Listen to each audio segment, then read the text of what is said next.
Well, the state says today it spent less than half of the money that was projected for safety-related expenses during the APEC summit earlier this month.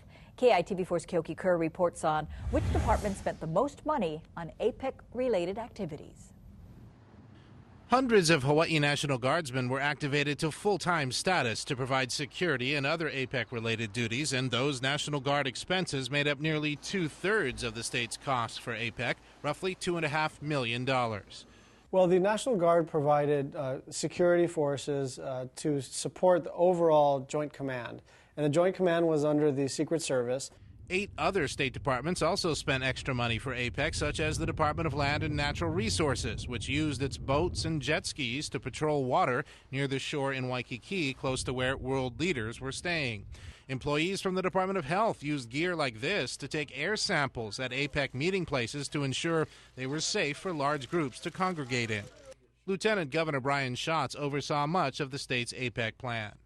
We had a good plan, we executed it, and as a result, the costs came in much lower than we anticipated them. The actual APEC costs to state government totaled $3.2 million, much lower than the original projected cost of $7.5 million, meaning the state was under budget, spending $4.2 million less than expected for APEC. Protesters during APEC were peaceful, and there were no arrests. A lot of those funds, those expected expenditures, were in the case that something happened that had to be dealt with, whether it was mass arrests or an air quality problem or a need for overtime for law enforcement officers.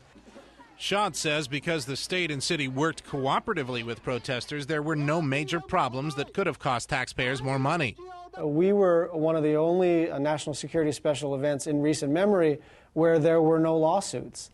Because we weren't about to use law enforcement as a premise to shut down people's ability to express their viewpoints. The state will ask the federal government for reimbursement for all the extra APEC security costs. We're hopeful that we'll get some federal help. It's too early to tell how much and how soon, but we do have some cause for optimism that we're going to get some help from the federal government for these expenses. The reimbursement will come from a federal FEMA program that pays cities and counties back for some of the expenses from national security special events like APEC and the Republican and Democratic National Conventions, among other large events with lots of government leaders who require high levels of security. Paula, back to you.